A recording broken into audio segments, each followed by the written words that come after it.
기도 드리겠습니다.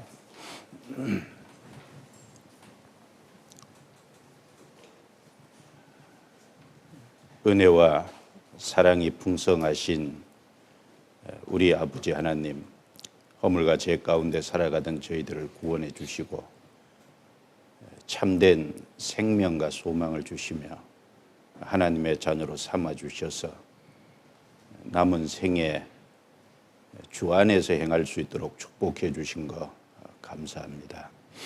오늘 교회학교 교사들과 함께 학생들에게 가르칠 공과 말씀을 나눌 수 있는 귀한 기회 시간을 주신 것도 감사합니다. 우리의 마음을 늘 새롭게 해주시고 붙잡아 주시옵소서. 우리에게 맡긴 일에 중차대함을 인식하고 깨어 있을 수 있도록 도와주시고 충성된 삶을 살아갈 수 있도록 도와주옵소서. 우리는 너무나 연약하고 부족합니다. 오직 주님의 인도하심과 도우심을 의지하고 사모합니다. 저에게 주님의 더 풍성한 생명과 사랑, 또 주님의 말씀, 주님의 인내하심, 주님의 충만하신 것으로 충만케 될 수 있도록 도와주옵소서. 시종을 오직 주께 의탁합니다. 우리를 구원해 주신 주 예수님 이름으로 기도드려옵니다. 아멘. 자, 성경 출애굽기를 찾겠습니다. 출애굽기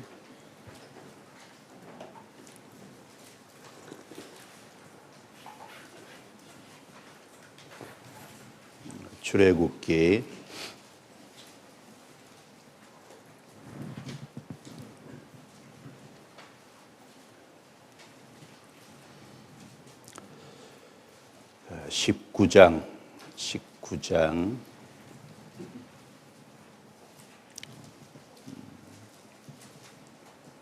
19장 1절 말씀을 보겠습니다. 쭉 몇 구절 중간중간 읽겠습니다. 이스라엘 자손이 애굽 땅에서 나올 때부터 제3월 곧 그때 그들이 시내 광야에 이르니라. 그들이 르비딤을 떠나 시내 광야에 이르러 그 광야에 장막을 치되 산 앞에 장막을 치니라. 모세가 하나님 앞에 올라가니 여호와께서 산에서 그를 불러 가라사대 너는 이같이 야곱 족속에게 이르고 이스라엘 자손에게 고하라. 4절, 5절, 6절까지 같이 읽겠습니다. 나의 애굽 사람에게 어떻게 행하였음가? 내가 어떻게 독수리 날개로 너희를 업어 내게로 인도하였음을 너희가 보았느니라. 세계가 다 내게 속하였나니 너희가 내 말을 잘 듣고 내 언약을 지키면 너희는 열국 중에서 내 소유가 되겠고 너희가 내게 대하여 제사장 나라가 되며 거룩한 백성이 되리라. 너는 이 말을 이스라엘 자손에게 고할지니라. 모세가 와서 백성의 장로들을 불러 여호와께서 자기에게 명하신 그 모든 말씀을 그 앞에 진술하니 백성이 일제히 응답하여 가로되 여호와의 명하신 대로 우리가 다 행하리이다. 모세가 백성의 말로 여호와께 해보하매. 건너뛰어서요 16절 제3일 아침에 우레와 번개와 빽빽한 구름이 산 위에 있고 나팔 소리가 심히 크니 진중 모든 백성이 다 떨더라. 모세가 하나님을 맞으려고 백성을 거느리고 진에서 나오매 그들이 산기슭에 섰더니 시내산의 연기가 자욱하니 여호와께서 불 가운데서 거기 강림하심이라. 그 연기가 옹기점 연기같이 떠오르고 온 산이 크게 진동하며 나팔 소리가 점점 커질 때 모세가 말한즉 하나님이 음성으로 대답하시더라. 20장 1절 하나님이 이 모든 말씀으로 일러 가라사대 나는 너를 애굽 땅 종되었던 집에서 인도하여 낸 너의 하나님 여호와라. 너는 나 외에는 다른 신들을 내게 있게 말지니라. 그래서 3절부터 17절까지는 십계명이고요. 18절 뭇 백성이 우레와 번개와 나팔 소리와 산의 연기를 본지라. 그들이 볼 때 떨며 멀리 서서 모세에게 이르되 당신이 우리에게 말씀하소서 우리가 들으리이다. 하나님이 우리에게 말씀하시지 말게 하소서 우리가 죽을까 하나이다. 모세가 백성에게 이르되 두려워 말라. 하나님이 강림하심은 너희를 시험하고 너희를 경외하며 범죄치 않게 하려 하심이니라. 백성은 멀리 섰고 모세는 하나님의 계신 암흑으로 가까이 가니라. 거기까지입니다. 평안하시죠? 대답이 없어요. 기쁘시죠? 대답 안 하시는 분은 뭘까요? 그리스도인은 물론 외적으로 환난과 우환이 있을 수는 있지만 우리 마음은 늘 평안이 있어야 된다고 생각합니다. 그리고 외적으로 이런저런 상황과 관계없이 하나님이 우리에게 주신 은혜 또 우리에게 주신 영원한 생명으로 인해서 늘 기뻐하는 것이 이제 마땅하다고 생각합니다. 다음 주에 이제 공과가 하나님께서 주신 율법, 그래서 율법을 수여하실 때 시내산의 광경이 19장에 기록되어 있고 20장은 직접적인 율법의 내용을 담고 있습니다. 그래서 우리 시대, 우리가 살고 있는 이 시대, 신약 시대 율법의 의미는 명확하죠. 이제 율법은 옳은 사람을 위해서 세운 게 아니라 범법한 자를 위해서 세운 것이기 때문에 율법을 주신 목적은 사람에게 하나님의 기준이 무엇인지를 정확하게 알고 그 하나님 앞에서 자기 죄를 깨닫고 그리고 심판 아래 있다는 것을 알려주심으로 인해서 회개케 하도록 하시는 것이 목적이에요.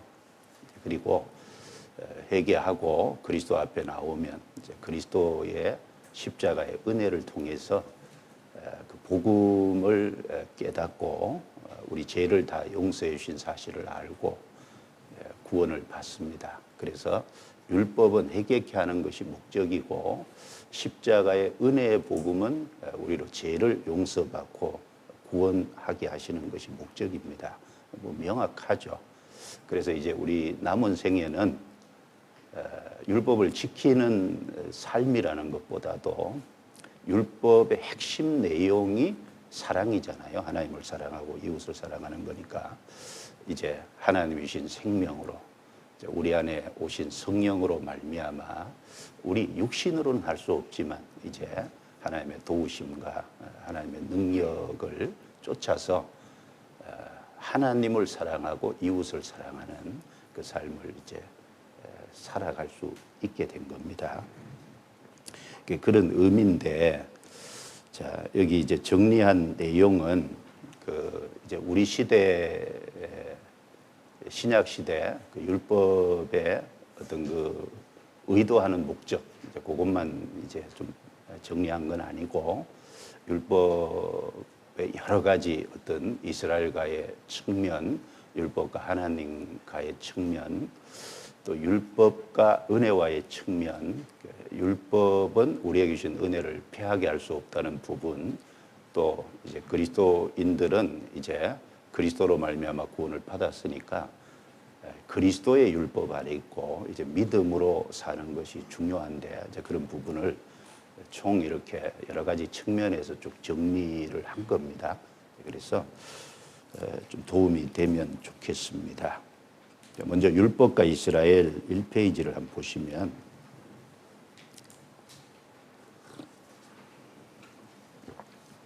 율법이 이스라엘 민족에게 어떤 의미가 있냐, 이스라엘 국가, 이스라엘 민족에게 어떤 의미가 있는지를 먼저 좀 생각을 해보면, 첫 번째는요, 열국 중에서 제사장 나라의 지위가 이제 부여됐다는 겁니다. 율법을 주심으로.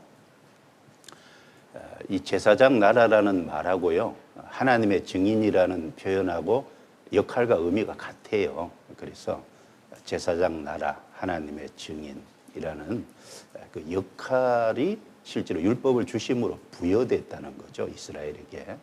그래서 이 출애굽기 19장에 보면 시내산에 주님이 실제 오셨잖아요. 형상은 보지 못했지만 실제 주님이 시내산에 오신 게 맞는데, 그 시내산에 주님이 이제 오시기 전에 그 시내산에서 하나님이 이스라엘 백성들에게 분명히 명확하게 하신 부분이 있어요. 그 내용이 4절, 5절, 6절이잖아요.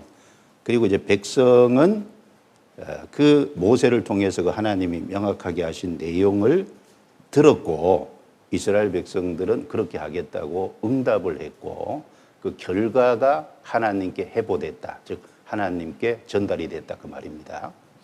그 내용이 뭐냐면 4절, 나의 애굽 사람에게 어떻게 행하였은가, 내가 어떻게 독수리 날개로 너희를 업어 내게로 인도하였음을 너희가 보았느니라. 이스라엘 백성을 애굽에서 건져내고 시내산까지 오게 한 그 과정을 보면 독수리 날개로 업었다는 건 이 초자연적인 하나님의 역사죠. 그리고 다른 표현을 쓰면 은혜입니다. 애굽에 10가지 재앙을 내리고 홍해를 갈라서 6가지 통과하게 한 그 모든 과정 자체가 그야말로 이제 저절로 일어날 수 없는 일이잖아요. 초자연적인 역사고 또 특별히 하나님의 은혜입니다. 은혜를 강조하면서 5절에 세계가 다 내게 속하였나니 너희가 내 말을 잘 듣고 하나님 말씀을 잘 순종하고 내 언약을 지키면 너희는 열국 중에서 내 소유가 되겠고, 온 세계가 다 내게 속했다. 그렇죠. 하나님은 창조주고, 그러니까 이 세상 어떤 나라든지 다 하나님의 소유인 것은 속했다는 말이 하나님의 소유다, 그 말이죠. 근데 여기 이스라엘 백성에게 특별히 하나님의 말씀이 전달될 때 그 말씀을 잘 지키면 내 소유가 된다라는 말은 제사장 나라로서 하나님의 증인으로서 특별한 소유를 삼겠다, 그런 의미입니다. 특별한 소유죠. 특별한 위치와 역할을 부여하겠다, 그런 말이지 않습니까? 그래서 너희가 내게 대하여 제사장 나라가 되며 거룩한 백성이 되리라. 너는 이 말을 이스라엘 자손에게 고할지니라. 그래서 율법을 주시기 전에 먼저 이스라엘에게 제사장 나라라고 하는 하나님의 증인의 역할이라고 하는 이것을 이스라엘 백성들에게 맡길 것을 먼저 말씀하신 거예요. 그리고 이스라엘 백성들은 모세를 통해서 그걸 들었죠. 7절에 모세가 와서 백성의 장로들을 불러 여호와께 자기에게 명하신 그 모든 말씀을 그 앞에 진술했고, 백성이 일제히 응답하여 가로되, 그러니까 장로들을 불러서 먼저 의논하고 그 다음에 백성에게까지 다 전달이 되고, 백성 전체가 하나님께 응답을 했잖아요. 백성 전체가 여호와의 명하신 대로 우리가 다 행하리이다. 그 하나님의 제안을 받아들이겠다는 거죠. 제사장 나라의 역할, 여호와의 증인의 역할을 받아들이겠다고 백성이 쉽게 말하면 아멘 한 겁니다. 그렇게 하겠습니다. 그 뜻이 하나님께 이제 전달이 된 거예요. 그리고 하나님이 시내산에 오셔서 십계명을 주신 거잖아요. 그러니까 이 율법이 수여된 것은 그 특별한 의미가 있죠. 이스라엘에게는 제사장 나라로서의 어떤 위치와 역할이 부여됐다는 거예요. 그러니까 제사장 나라라는 표현하고 하나님의 증인이라는 의미하고 역할과 의미가 동일합니다. 그래서 이 제사장은 이제 하나님과 이스라엘 백성들 사이에서요, 이스라엘 백성들을 대신해서 하나님께 제사를 드려주는, 즉 이스라엘 백성을 하나님께 가까이 나아갈 수 하도록 도와주는 역할을 하는 거잖아요. 이스라엘이 제사장 나라라는 것은 열국으로 말미암아 하나님께 나아오도록, 하나님을 가까이 하도록 도와주는 역할을 하나님이 주문하셨고 이스라엘 백성은 응답했단 말입니다. 그 결과 십계명이 부여된 거예요. 그러니까 율법이 주어진 것은 이스라엘 백성들 입장에서는 제사장 나라의 위치와 역할이 부여된 거다라는 측면이 있다는 겁니다. 그래서 여기서는 제사장 나라라고 그랬고 이사야 43장 1절에 보시면 찾지 않겠습니다.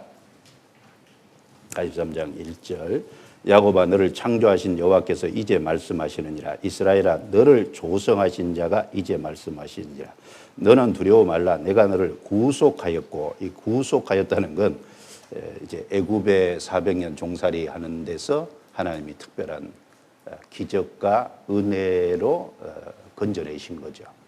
구속하였고 내가 너를 지명하여 불렀나니 너는 내 것이라. 너는 내 것이라는 이 표현하고 19장 5절에 내 소유가 되겠고라는 표현하고는 동일한 표현입니다. 동일한 표현이고 제사장 나라가 되며 이 표현하고 43장 9절에 그들로 증인을 세워서 자, 열국은 하나님에 대해서 아무도 모르잖아요. 하나님의 하시는 일에 대해서도 무지해요. 그러니까 누군가는 하나님과 하나님의 하시는 일을 열국에 전달해야 될 책임이 필요하거든요. 그래서 그 역할로서 이스라엘을 증인으로 삼은 거잖아요. 제사장 나라 하나님의 증인, 동일한 역할과 위치입니다. 자, 2페이지. 그래서 너희는 나의 증인, 나의 종으로 택함을 입었다. 이렇게 말씀을 하셨고요. 두 번째는 이 율법이 주어짐으로써 이스라엘 측면에서는 선민 국가로서의 기틀이 세워지고 선민으로서 역사가 시작됐다라고 볼 수 있겠죠. 왜냐하면 어느 나라건요, 법이 없다면 무질서하고 백성은 방종할 수밖에 없어요. 법이 세워졌다는 것은 어떤 국가로서의 기틀이 세워지는 걸 말하잖아요.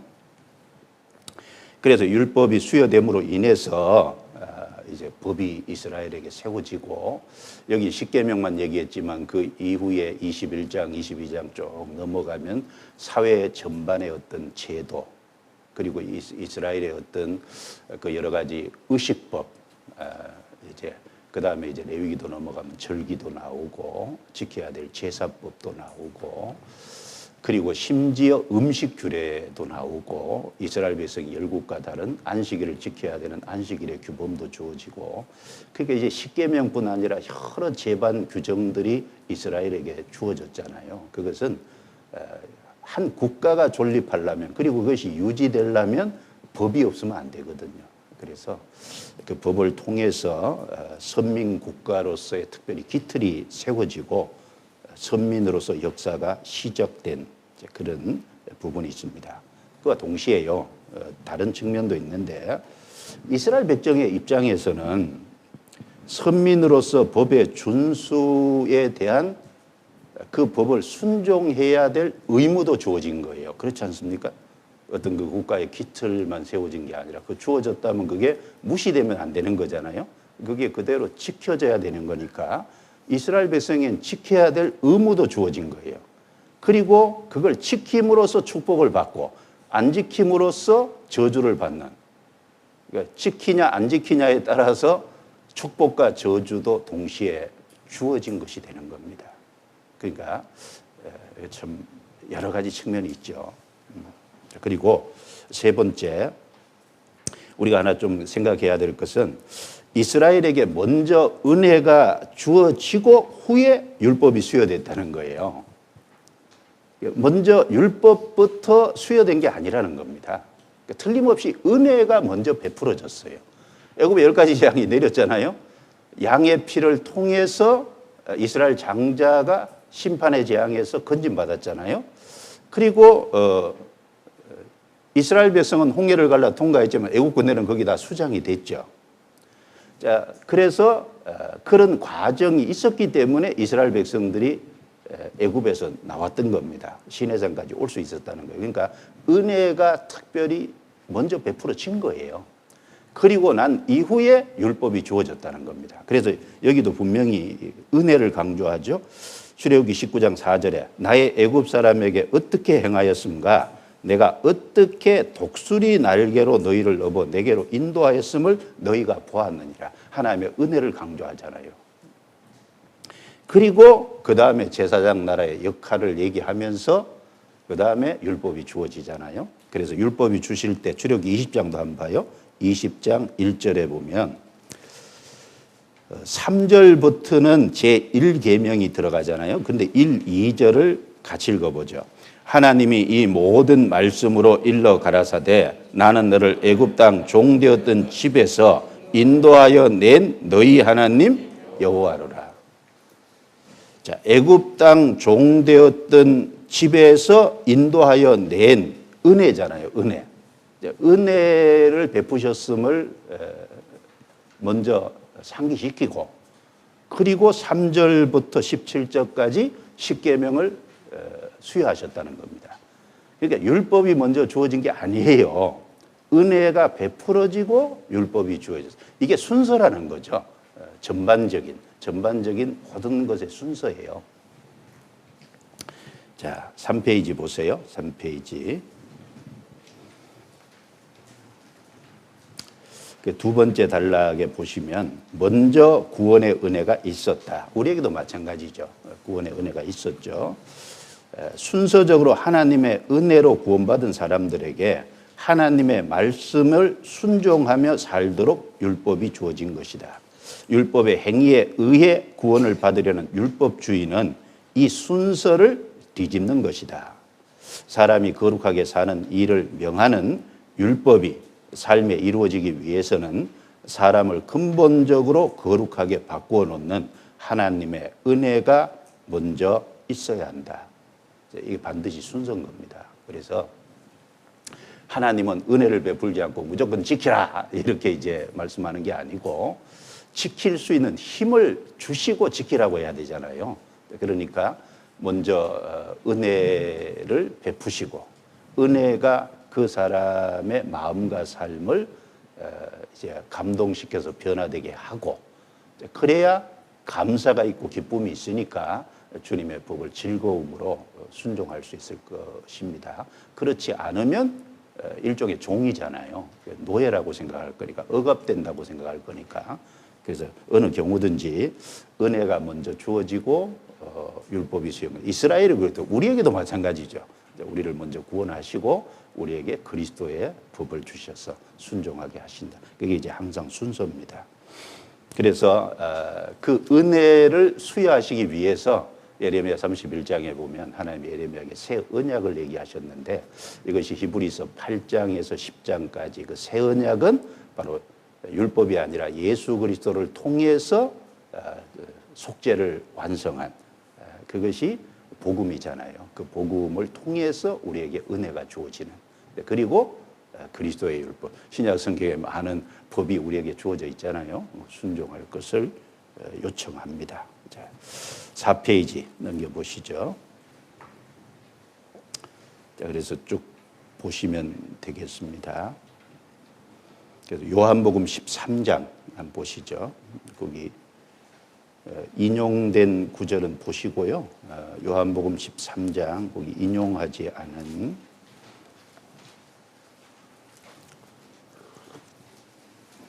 34절, 35절, 34절, 35절 같이 읽어보겠습니다. 새 계명을 너희에게 주노니 서로 사랑하라. 내가 너희를 사랑한 것 같이 너희도 서로 사랑하라. 너희가 서로 사랑하면 이로써 모든 사람이 너희가 내 제자인 줄 알리라.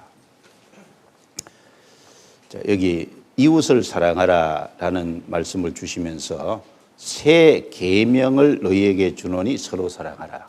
사실은 새 계명하고 옛 계명이 같은 거예요. 옛 계명도 하나님을 사랑하고 이웃을 사랑하라는 거잖아요. 새 계명도 하나님을 사랑하고 이웃을 사랑하라는 거잖아요. 그러면 왜 새 계명이라는 걸 강조했냐? 바뀐 게 있죠. 무엇이 바뀌었냐? 내가 너희를 사랑한 것 같이라고 하는 것이 추가돼 있잖아요. 어떻게 사랑하셨죠? 목숨을 십자가에 내어주시고 우리의 죄를 짊어지시고 형벌을 대신 담당하신, 먼저 베풀어 주신 복음의 은혜가 있다는 거예요. 사랑이 있다는 겁니다.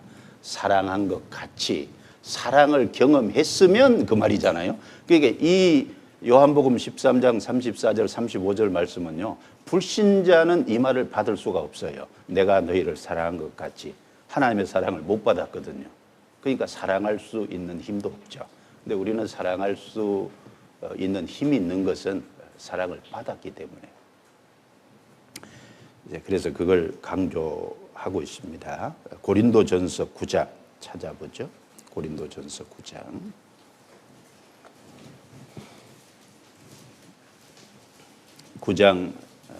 거기 인용을 했는데 20절에 보시면 20절에 바울 사도께서 고린도에 보낸 편지인데 20절에 유대인들에게는 내가 유대인과 같이 된 것은 유대인들을 얻고자 하며 율법 아래 있는 자들에게는 내가 율법 아래 있지 아니하나.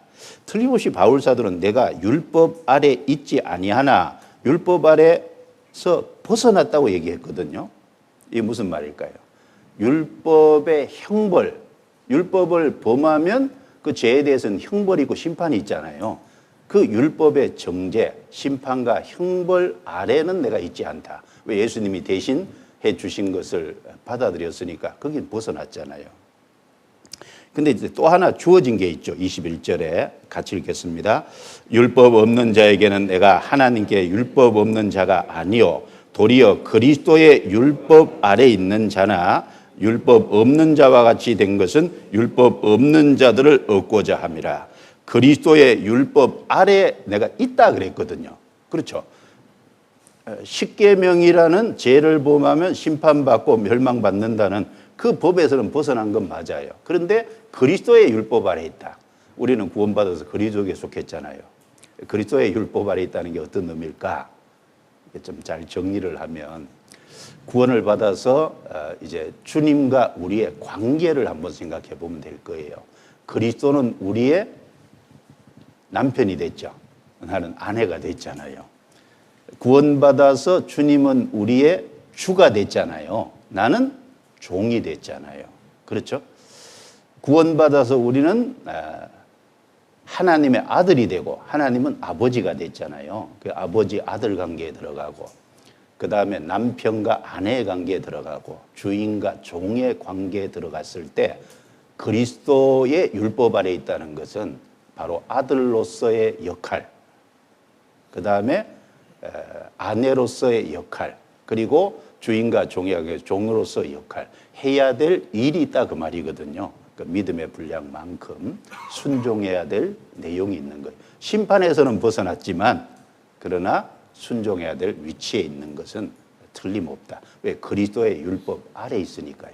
근데 이걸 방종으로 생각해서요. 나는 다 자유롭다. 나는 무엇이든지 내 마음대로 할 권리가 있다. 그건 조금 너무 지나치게 미친 거죠? 죄송합니다. 그 지나친 거잖아요. 그래서 그리스도의 율법 아래 있습니다. 자, 그래서 갈라디아서 6장. 갈라디아서 6장.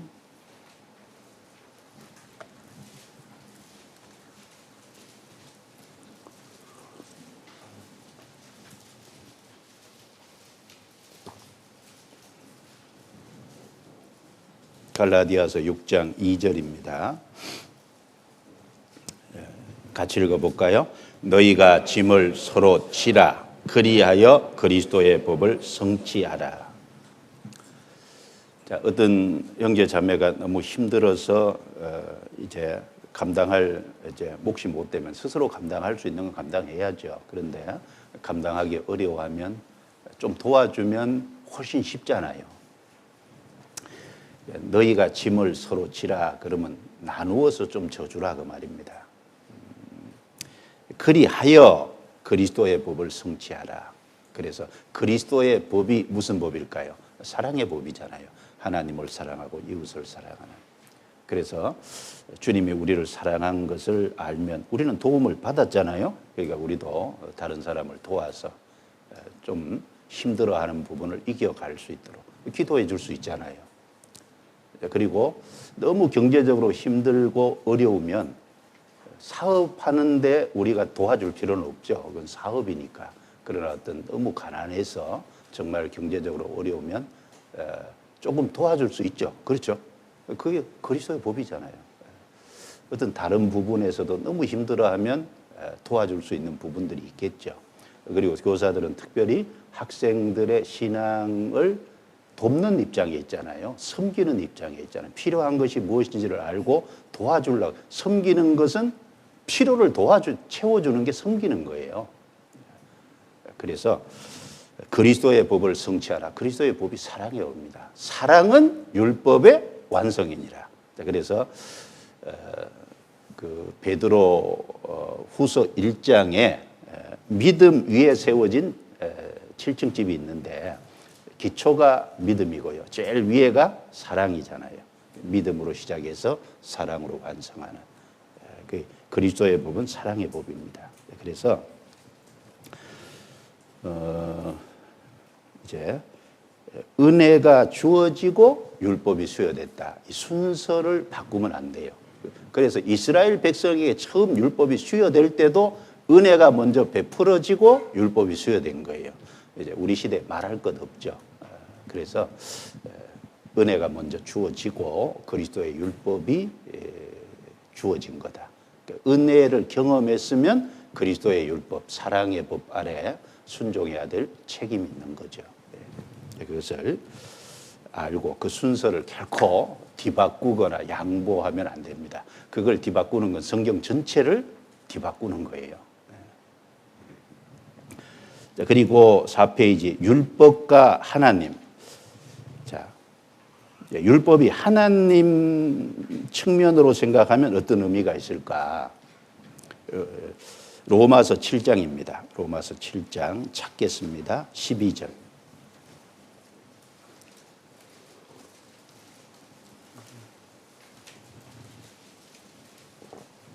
로마서 7장 12절 같이 읽어볼까요?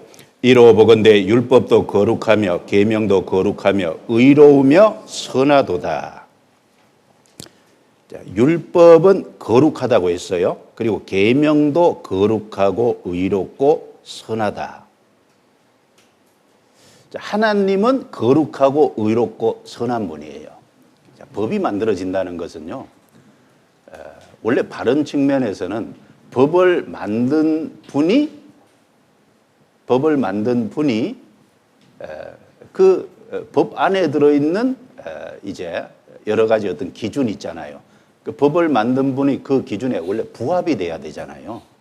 율법은 하나님이 만드신 거니까 하나님의 성품이 사실은 잘 드러나 있는 거예요. 하나님의 기준, 하나님의 성품, 하나님 신이니까 속성이라 그러죠. 하나님의 속성이 율법 아래 잘 나타나 있는 겁니다. 그래서 율법은 하나님의 거룩하심이 무엇인지, 하나님의 선하심이 무엇인지, 하나님의 의로우심이 무엇인지를 잘 드러내고 있다는 거예요. 그런 의미에서 하나님의 성품과 기준을 나타낸다라는 겁니다. 그래서 그 법 앞에 서면 하나님은 거룩하고 의롭고 선하니까 우린 피조물이잖아요.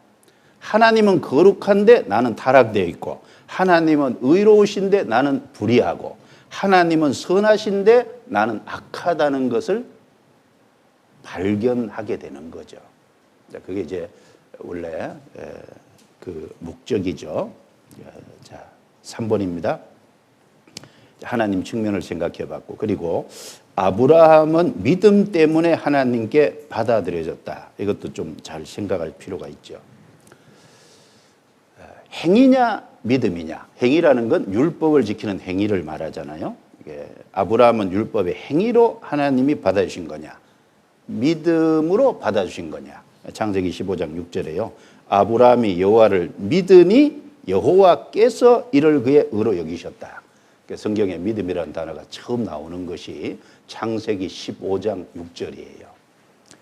믿음을 최초로 언급하시면서 의하고 연결시켜 놨잖아요. 의로 여기심을 받았다는 건 의롭다함을 받았다, 구원받았다, 같은 의미잖아요.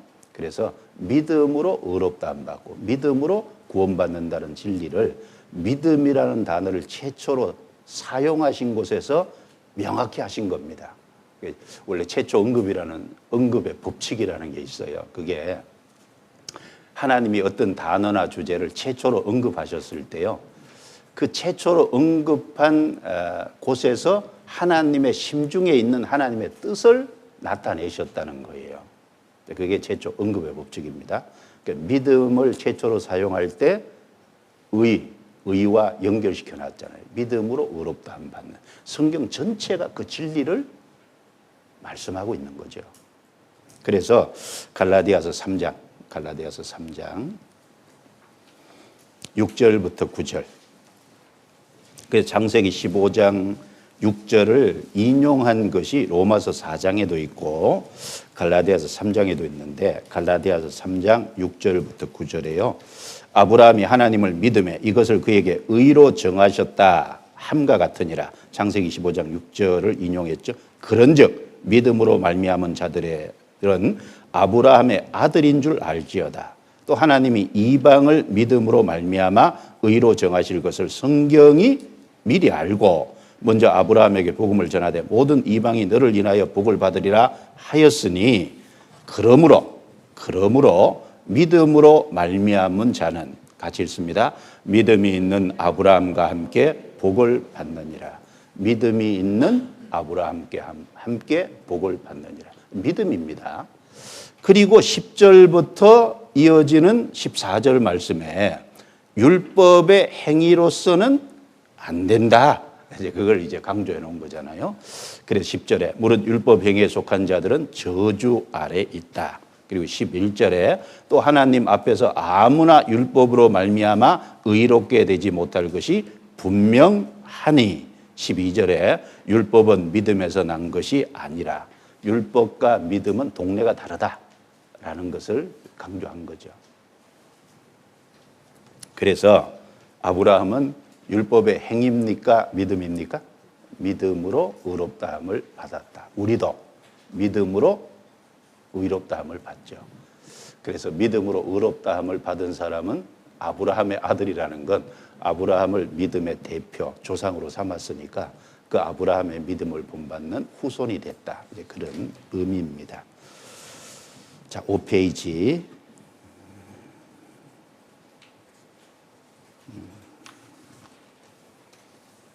5페이지. 자, 4번요. 큰 4번. 그러면 왜 율법이란 것이 이스라엘 백성에게 수여되었는가? 그래서 네 가지를 언급했는데요. 자, 첫 번째는 자기 의로, 즉 자기 의로 하나님께 나아갈 수 없다는 걸 알려주시기 위해서예요. 그러니까 율법은 하나님의 의가 무엇이라는 걸 알려주잖아요.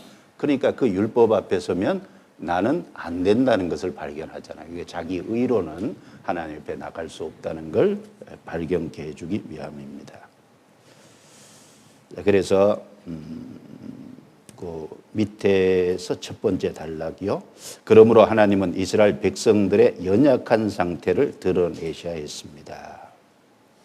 로마서 5장 20절에 율법이 가입한 것은 범죄를 더하게 하려 함이라. 범죄를 더한다는 게 이미 범죄했지만 그 범죄를 깨닫도록 하시기 위한 거죠. 원래 처음 출애굽기 19장에 보면 하나님이 율법을 주신다라고 이렇게 제사장 나라의 역할을 주문하면서 너희는 내 말을 다 지키고 그랬는데 이스라엘 백성들이요 다 행하리이다. 아유 자신만만해요. 그래서 사실 그것도 좀 하나님 모실 때 지키겠냐? 예, 다 지키겠습니다. 답을 하기는 했는데 정말 자기 연약함을 좀 알기 때문에 조심스럽게 답을 하는지 아니면요 막 자신만만하게 막 지킬 수 있는 것처럼 답을 하는지 하나님은 보셨을 거 아니에요. 후자로 얘기했다면 하나님이요 이것들 봐라. 그렇죠? 그러니까 이제 사람은 자신의 연약함을 알아야 되는데 자신만만하니까요 못 지킨다는 걸 알려줘야 되거든요. 그렇지 않습니까? 그래서 연약한 상태를 드러내야 돼요. 드러내야 자기 의로 하나님께 나아갈 수 없다는 걸 알 수 있잖아요. 자, 그리고 두 번째, 하나님의 의롭게 보시는 기준이 무엇인지를 명시하기 위하여 주셨습니다. 그래서 즉 하나님의 표준을 보여주신 거죠. 그 밑에 단락이요. 천지 창조, 대홍수, 바벨탑의 혼란, 소돔의 멸망, 출애굽 등에서는요. 뭐가 드러났죠? 하나님의 능력이 나타난 거예요. 능력. 특별히 능력이 드러난 겁니다. 모세의 율법과 이스라엘에 대한 하나님의 징벌을 통해서는 뭐가 나타났죠? 하나님의 거룩이 드러난 거예요. 거룩. 모세의 율법 속에는 하나님의 성품, 하나님의 기준, 하나님이 거룩하신 분이잖아요. 그 하나님의 거룩을 드러내신 겁니다. 복음에는 하나님의 사랑이 드러나 있죠. 그러니까 하나님의 능력, 하나님의 공의와 거룩, 하나님의 사랑 다르잖아요. 측면이. 그러니까 율법에는 하나님의 거룩이, 십자가에는 하나님의 사랑이 드러나 있는 거죠. 그래서 현대 신학의 오류 중에 하나는 하나님의 사랑을 하나님의 능력과 거룩에서 분리하는 데 있습니다. 보세요. 요즘 교회가 타락됐다는 게요. 하나님은 무조건 받아주는 것처럼 얘기해요. 그러니까 회개 없는 구원이잖아요. 그게 이제 지식이죠, 지식. 그러니까 하나님의 능력을 통해서 하나님의 존재가 나타나잖아요. 그리고 하나님의 율법을 통해서 하나님의 거룩과 하나님의 심판이라는 공의가 나타나지 않습니까? 그걸 이룬 이후에 하나님의 사랑을 전해야 되는데 하나님에 대해서는 뭐 요즘에 하나님 자체를 불신하는 경우가 너무 많잖아요. 십자가에서 기적은 다 빼버리잖아요. 현대신학이 기적을 다 빼버리죠. 그 다음에 율법을 다 제해버려요. 제가 마가복음을 공부할 때 마가복음을 누가 이제 우리나라에서 이제 유명한 목사, 누구라고 얘기하긴 그렇고 유명한 목사가 있어요. 그분이 이제 설교도 잘하고 그러니까 이분이 제가 마가복음을 공부하기 위해서 마가복음의 설교를 어떻게 했냐. 그분이 이제 교회 안에서 설교한 걸 정리하는 설교집이더라고요. 그래서 제가 관심이 있어서 어떻게 설교했나 사서 일부러 마가복음을 찬찬히 다 읽어봤어요. 그분이 설교한 걸. 근데 제가 읽으면서요. 틀린 말은 하나도 없어요. 그런데 뭐가 문제인지 아세요? 그리고 설교도 서론, 그 다음에 중간에 본론, 그리고 클라이막스 너무 설교를 잘해요. 근데 뭐가 문제냐? 마가복음의 죄, 심판, 멸망에 대한 얘기, 지옥에 대한 얘기는 하나도 설교 안 했어. 무슨 얘기인지 아시겠죠? 복음만 쫙 얘기해요. 복음을 항상 얘기하더라고. 그런데 죄는 얘기를 안 해. 희한하잖아요.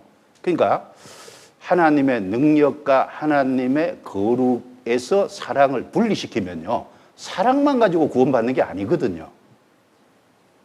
그래서 현대 신학의 문제가 그거예요. 다른 교회의 문제점들이 그겁니다. 근데 우리 교회는 하나님의 존재에 대해서 쭉 먼저 얘기하고 기적을 얼마나 많이 얘기해요. 그리고 그 다음에 죄 얘기도 분명히 하고 지옥 얘기해놓고 그리고 복음 얘기하잖아요. 복음을 냅다 던지는 게 아니죠. 그래서 제가 그 마가복음 읽으면서 문제점이 뭔지 확실히 알았어요. 그래서 하나님이 의롭게 보시는 기준이 무엇인지를 분명히 해야 됩니다. 그래서 사람이 내가 뭔가 하나님의 기준에서 문제가 있구나, 내가 뭔가 이탈되어 있구나, 이것이 내게 뭔가 하나님께로부터 징벌과 손해가 내게 오겠구나, 이걸 알아야 돌이키잖아요. 그걸 모르면 회개라는 것이 없이 회개 없는 복음을 전하는 거예요. 그리고 세 번째, 이스라엘 백성을 이방인과 분리시키기 위해서 주셨죠. 그러니까 이스라엘 백성은요, 의복 규례, 음식 규례, 이방인에게 없는 안식일, 그리고 이방인에게 없는 율법, 그러니까 이제 선민 국가로서 정체성을 분명히 하기 위해서요, 이방인에게 하나님을 알려주면 이방 신들이 섬기는 우상과 다른 것이 뭔지가 분명해야 되잖아요. 그래야 그런 것이 이스라엘 민족이 있어야 하나님을 증거할 수 있기 때문에요. 이스라엘 민족의 정체성을 분명히 하기 위해서, 이방인과 분리시키기 위해서 제반 규정들을 자세히 주신 거예요. 그리고 네 번째, 이스라엘에게 율법을 주시고 특별히 그 역사를 지켜보게 하신 것은 우리의 거울이 되게 하기 위함이죠. 그리고 그 율법을 이스라엘이 범죄함으로, 불순종함으로 어떤 형벌을 받았는지, 그걸 통해서 율법을 범한 것에 어떤 심판이 있는지를 우리에게 거울로 알려주기 위해서, 이런 여러 가지 목적 때문에 이스라엘 백성에게 율법을 주신 겁니다. 그리고 율법과 은혜 언약과의 관계입니다. 관계. 갈라디아서 3장 찾아 놓으셨으니까 제목하고 내용만 간단하게 설명할게요. 율법은 은혜 언약에 부과된 것이다. 갈라디아서 3장 19절에 나옵니다. 그런즉 율법은 무엇이냐? 범법함을 인하여 더한 것이라. 무슨 얘기예요? 은혜 언약은 아브라함에게 주신 거잖아요. 창세기 12장 1절부터 3절에 보면 너는 복의 근원이 될지라, 천하 만민이 너를 인하여 복을 얻을 것이니라. 그건 이미 언약이 됐어요. 그게 은혜 언약이잖아요. 그런데 율법은 아브라함, 이삭, 야곱 시대에 애굽에 들어갔으니까 애굽에 들어가서 430년을 있다가 나온 거지 않습니까? 그러니까 애굽에 있었던 기간만 합쳐도 430년이에요. 그러니까 430년이나 후에 주어진 게 율법이라는 거거든요. 그래서 그 앞에 17절에 이렇게 말씀했죠. 내가 이것을 말하노니 하나님이 미리 정하신 언약을 430년 후에, 이게 중요하죠. 생긴 율법이 없다 하지 못하여. 그래서 여기 19절에 더한 것이라, 그 말은 이미 아브라함에게 주신 은혜 언약에 덧붙여서 추가해서 율법을 주신 거다, 이런 의미인 겁니다. 더했다는 의미가. 그래서 율법은 은혜 언약에 부과된 겁니다. 그리고 율법은 은혜 언약을 무효로 하지 못한다. 17절에 하나님의 미리 정하신 언약을 430년도에 생긴 율법이 없이 하지 못하여 무효로 할 수 없다는 거예요. 아니, 사람이 세운 언약도요, 세우고 난 다음에는 이거 없었던 일로 해, 그럴 수 없지 않습니까? 그런데 하나님이 인간에게 주신 율법을 없었던 걸로 해, 그럴 수 없잖아요. 어떻게 무효화할 수 있어요? 무효로 만들 수 없습니다. 율법은 그리스도가 오시기까지 가입된 것입니다. 그래서 19절에 뒷부분에요, 약속하신 자손이 오시기까지 있을 것이라. 약속하신 자손이 예수님이시잖아요. 아브라함, 이삭, 야곱에게 그리스도를 보내줄 걸 약속했는데, 그 약속하신 자손이 오시기까지 율법을 중간에 더해 준 거예요. 왜냐하면 그리스도를 받아들일 수 있는 준비시킨 거다, 그 말이거든요.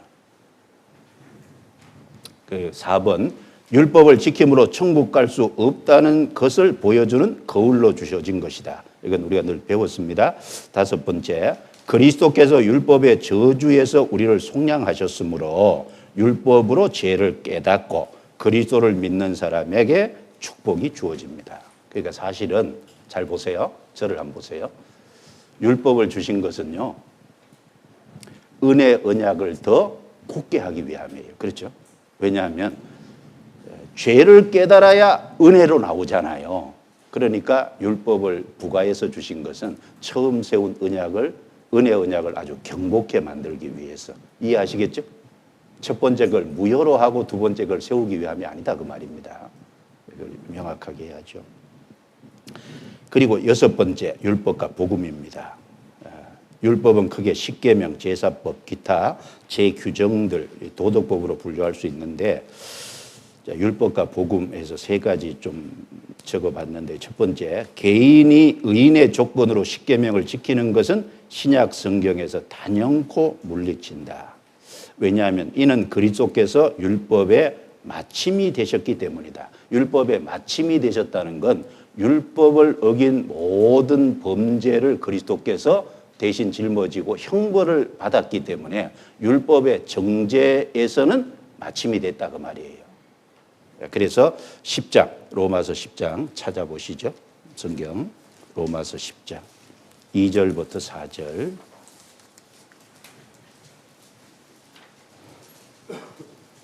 (2절부터 4절) 자, 같이 읽겠습니다. 내가 증거하노니 저희가 하나님께 열심히 있으나 지식을 좇은 것이 아니라 하나님의 의를 모르고 자기 의를 세우려고 힘써 하나님의 의를 복종치 아니하였느니라.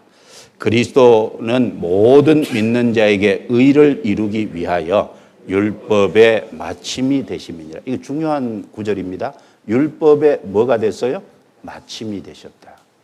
율법을 범한 죄를 예수님이 종결시켰어요. 왜? 다 이루었다고 하셨잖아요. 영원한 속죄를 이루셨잖아요. 세상 죄를 짊어지셨잖아요. 율법의 마침이 되셨어요. 그리고 두 번째, 구약의 제사법과 먹고 마시는 규례들은 그리스도의 그림자이므로 실체 되신 그리스도께서 오신 이후에는 더 이상 지킬 필요가 없죠. 예를 들면 뭐 칠절기라든지 구약의 성전에서라든 제사법이라든지 레위기 11장에 먹고 마시는 어떤 규제라든지 만약에 그걸 구분한다면 지금도 우리는 돼지고기 먹으면 안 되잖아요. 장어 잡수시면 안 되죠. 맛있는데. 근데 그거는 이제 그림자고 실체는 그리스도와 그리스도의 복음을 깨달은 성도들의 신앙생활을 교훈적으로 받으면 되는 거예요. 그리스도와 성도가 실체고 구약은 다 의식법은 일종의 그림자니까 예수님이 오셔서 성취하시고 난 이후에는 의식법이 문자적으로 지켜질 필요는 더 이상 없다라는 거죠. 그런데 지금 시대도 모 교단에서요 절기를 지금도 그대로 지켜야 된다고. 안식교인들은 안식교를 그대로 안식일을 그대로 지켜야 된다고. 안식일이 뭔데요? 뭔가 그걸 잘못 오해한 거예요. 그리고 세 번째, 율법 시대는 외적인 계명으로 문자의 시대이고 신약 시대에는 내적인 능력으로서 성령 시대이다. 문자의 시대와 성령 시대는 다르죠. 자, 그래서 고린도후서 3장입니다. 찾아보시죠. 고린도후서 3장. 이제 믿는 사람 속에 성령이 오시잖아요. 마음의 성령으로 하나님의 말씀을 따라서 움직이도록 역사하시죠. 6절에 저가 또 우리로 새 언약의 일꾼 되기에 만족해 하셨으니 의문으로 하지 아니하고 오직 영으로 함이니 의문은 죽이는 것이요 영은 살리는 것입니다. 돌에 써서 새긴 죽게 하는 의문의 직분도 영광이 있어 이스라엘 자손들이 모세 얼굴에 없어질 영광을 인하여 그 얼굴을 주목하지 못하였거든. 하물며 영의 직분이 더욱 영광이 있지 아니하겠느냐. 의문, 영 이렇게 대비를 해놨잖아요. 의문이라는 게 글자입니다. 글자. 그리고 영은 성령을 말하시죠. 믿는 사람 속에 성령이 영혼 속에 들어오시잖아요. 성령이 죄를 깨닫게 하고 성령께서 복음을 깨닫게 해서 죄 용서를 받은 그 사실을 믿게 하시고 믿는 그 사람 속에 성령이 우리 영 속에 오셔서 조합하는 자는 한 영이 되고 그 성령이 우리 마음에 하나님의 말씀을 깨닫게 해서 이끌고 가신다 그 말이잖아요. 그래서 글자 시대와 성령 시대는 다르죠. 그리고 율법이란 자, 쭉 제목만 읽어볼게요. 율법을 지킴으로는 성령을 받지 못한다. 율법 안에서 의롭다함을 얻지 못한다. 율법을 지키려면 완벽히 지켜야 하는데 그럴 사람이 없다. 왜? 사람은 타락된 죄의 기질을 갖고 있으니까요. 율법은 능히 살게 하지 못한다. 율법은 죽이는 것이잖아요. 살게 하는 법으로 준 게 아니죠. 죄를 깨닫고 심판날에 있다는 건 죽이는 거죠. 죽이는 거. 율법만 붙잡으면 죽어요. 결국은. 그리스도에게 나와야죠. 율법은 범법함을 인하여 은혜 언약에 추가한 것이다. 율법은 뭐뭐까지라는 한계가 있다. 약속하신 자손이 오시기까지라는 제한적인 부분이 있죠. 율법은 모든 것을 제 아래 가둔다. 율법은 우리를 그리스도에게로 인도하는 몽학선생이다. 율법은 세상의 초등학문이다. 율법은 시내산이 있는 지금의 예루살렘과 같다. 그러니까 이 지금이라는 게 우리 시대 말고요. 예수님 그 사도 예수님 후에 사도들이 전도할 그 시대 예루살렘은요. 율법주의자들이 가득 잡고 있었잖아요. 율법은 못 지키면 저주가 따른다. 그리고 예수님에 비하면 율법은 약하고 천한 것이다. 왜? 사람을 구원시킬 수 없기 때문이다. 갈라디아서 4장 9절에 약하고 천한 초등학문으로 돌아가서 다시 저희에게 종로로 타려 하느냐. 우리는 율법 아래 있지 않습니다. 은혜 아래 있고 그리스도 아래 있어요. 그리스도의 율법 아래 있습니다. 그리스도가 붙어야죠. 그리고 믿음. 자, 믿음. 여기도 제목만 읽겠습니다. 하나님의 아들이 되는 것은 믿음으로 된다. 의롭게 되는 것도 믿음으로 된다. 성령도 믿을 때 오신다. 그리스도의 복음을 발견하면 진리로 말미암아 자유를 가진다. 그리스도인은 믿음으로 선다. 그래서 로마서 5장 2절에요. 또한 그로 말미암아 우리가 믿음으로 서 있는 이 은혜에 들어감을 얻었으며 믿음으로 서 있는 이 은혜에 들어갔다. 은혜를 통해서 믿음 위에 서 있다. 그 말입니다. 여섯 번째, 믿음으로 행한다. 그래서 믿음으로 믿음에 이르게 하나니. 앞에 믿음은 구원 얻는 믿음이고 믿음에 이르게 하나니는 생활 속의 믿음이죠. 그리고 일곱 번째, 믿음으로 세상을 이긴다. 세상을 이기면 이것이니 우리의 믿음이니라. 그래서 이제는 하나님을 믿는 믿음, 복음을 믿고 그 안에 하나님과 하나님의 약속의 말씀을 신뢰하는 믿음으로 살 때 성령께서 그 믿음을 굳건히 해주시고 성령이 인도하시고 능력을 주셔서 살아가도록 하십니다. 그래서 율법을 이제 여러 가지 측면에서 좀 말씀드렸으니까 개인이 먼저 잘 소화하셔야 돼요. 정확하게 아셔야 됩니다. 그래야 개인 신앙이 더 확실해질 거예요. 그리고 이제 학생들에게 도와줄 수 있는 부분도 생길 겁니다. 기도하겠습니다. 하나님 감사합니다. 우리에게 성경을 주시고 또 율법을 주셔서 죄를 깨닫게 해주시고 그리스도를 통해서 구속함을 얻도록 도와주신 은혜를 감사합니다. 하나님께서 은혜를 경고케 하기 위해서 율법을 세우신 줄 믿고 감사합니다. 우리가 율법과 은혜의 관계를 더욱 분명히 알므로 우리 안에 믿음이 더 경고케 도와주시옵소서. 또 우리가 경고케 된 이후에 또 학생들을 말씀으로 도울 수 있도록 도와주옵소서. 여기 머리 숙여 기도하고 있는 모든 교사들 일일이 함께 해주시고 축복해 주시옵소서. 맡은 이 일을 잘 감당케 해주시고 삶의 여러 가지 환난과 역경과 어려운 부분이 있을지라도 주님께 맡기는 생활이 되게 해주시고 어떠한 경우에도 평안과 기쁨을 잃어버리지 않는 삶을 살게 해주시고 주님이 맡기신 일을 충성되게 감당함으로 주를 기쁘시게 하는 자 되게 도와주옵소서. 또 교회 학교 우리에게 맡긴 아이들 어떻게 도와줄지를 고민하고 또 실제적으로 돕고 섬길 수 있도록 도와주옵소서. 우리를 구원해 주신 주 예수님 이름으로 기도드리옵니다. 아멘.